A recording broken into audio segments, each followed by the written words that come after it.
Yo kiểu khẩu on gần ảo ta la sở sử của phải tên mình quả thiện. มื่อไหร่เนี่ย ตีขึ้นมาสืบซับเลี้ยงเนี่ยวันลองเลย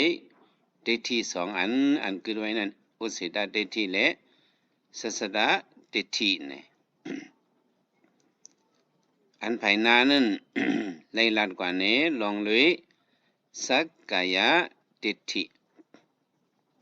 ที่นั้นเป็นลองเอาไว้ยุ่มพิดไว้นั่นห้องว่าได้ที่สักกายะได้ที่นั้นบอกว่าคันธาหาโหตัวจะยุกนำสองป้าเลย กลายเป็นคู่ของทั้งหมดทั้งสิ่งนั้น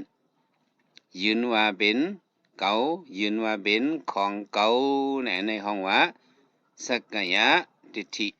เมื่อหนังตัวเขาก็เขาได้ว่าเป็นตัวเก่าตีนเก่ามือเก่าตาเก่าหูเก่าที่ว่าซึ่งไหนยันพระเป็นเจ้าหันถึงว่าตั้งหันถึงสัมสราเขาอันนี้มันสื่อตาได้ออกมุ่นป้นหลอด พระเป็นเจ้าเอาญาณอนิจจทุกขอนัตตามาจิ้มปันให้เขาหันเลยว่ามันเป็นเฉพาะเป็นรูจะไหนเนาะห่างพังเขาน้องว่ารูปขันธานี่ก็มันกึม มันรู้เหลียวแหลกลายอยู่กูขิงกูเข้าโรคบดีมันรู้เหลียวแหลกลายอยู่ดิ้งๆแหละอย่างว่าตัวเขามันกึมเท่ากี่สี่เกี้ยนเงียนตายลงมากูวันกูคืนในโกนเขาเมื่อเช้าได้ก่อนหนุ่มก็กะก็เท่ามาเก๋มาติ๊กคนอมหอกก็หอกมาเขียมหงก็หงมาตามมูก็มูมาหุ่มหนาก็หนามาตามตันก็ตันมาลองว่าอยู่ตลาดนี่เป็นอนัตตาเนี่ยเฮาซ้ำก็ยืนพิดว่าเอาตั้งหู้ซ้ำสระเก่าเก๋ลงเฮาว่าเก่าตัวเก่าห่างพังเฮาไถไว้มือเรียกๆก็ในเป็นห่างเก่าเยอะมากก็ มาเป็นห่างเก่าในห่างก็มือเรียกเนี่ยดึกเอาสักแก่ได้ที่ใส่เนาะบ่เอาญันหู้เลยเสร็จสารว่าเสร็จสารนู่เรามีการญันตีไรหู้เจอในกว่าพื้นฐานมันอย่างเขาเป็นเจ้าคือก็ยังพุทธภาษามีดียันมันนั่นน่ะให้บ่เป็นสักแก่ให้บ่เป็นเสร็จสารนู่เรามีการญันนั่นเขาจะว่ามีญันสัมปาน่ะสาวิกาญันกรรมสกตญันเสร็จสารนู่เรามีการญันอันเขาเลยหู้จับลองว่ายุคตะลานำตราไหนเป็นตาเดเข้าสู่เนื้อเสษานูเรามีกะญาณ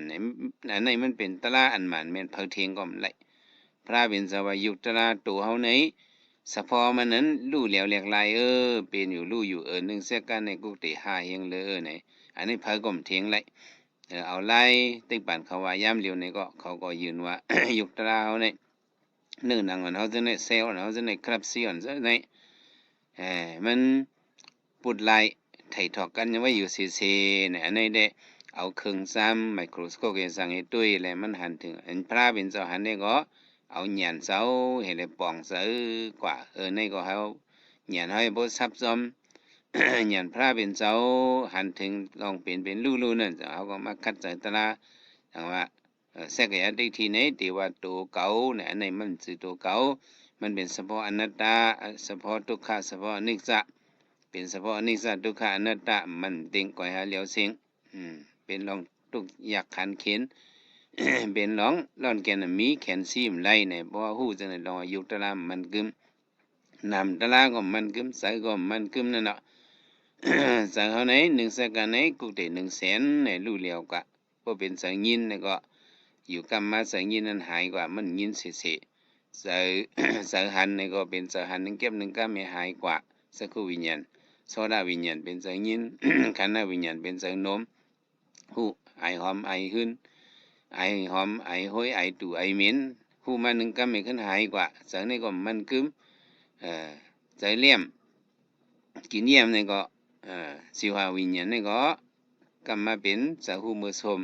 สาหูมือเจียมมือสาหูมือเพชร หัวยาสา1เก็บ1กรรมมันเป็นสีเสียงเป็นแขกนั่นน่ะเนาะที่ตัวก็มือนั่นเนาะกรรมมาคมกายเสียบไม้1ที่เป็น1มิวมันเป็นเสๆลองว่าเวทนาเฮาจังได๋ก็มันกึมเนี่ยเฮาได้ไหลฮู้ เพราะเหมือนนั้นตัวก็มันกึมใส่ก็มันกึมเนาะจังว่านั่นก็ กายานุปัสสนาเขาก็ลัดเนลองเนบันลองว่า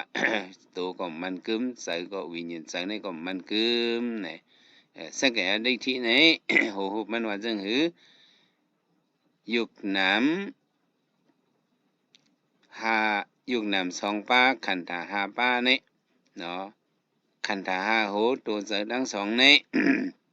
ยืนว่าเป็นเก่าในห้องว่าสักกายดิฏฐิอันในทุกข้าก็เบอสักกายดิฏฐิอันยืนว่าเป็นเก่าเนี่ยให้มันได้มีลองตุกใจลองสุขใจเนี่ยพวกหมอไว้วางใจเนี่ยก็มันเป็นเฉพาะอนัตตาเนี่ยก็เป็นลองเกใจยาเกใจลงกว่าเนี่ยในเป็นสัตระเป็นสักกายดิฏฐิเนี่ยเขาต้องไว้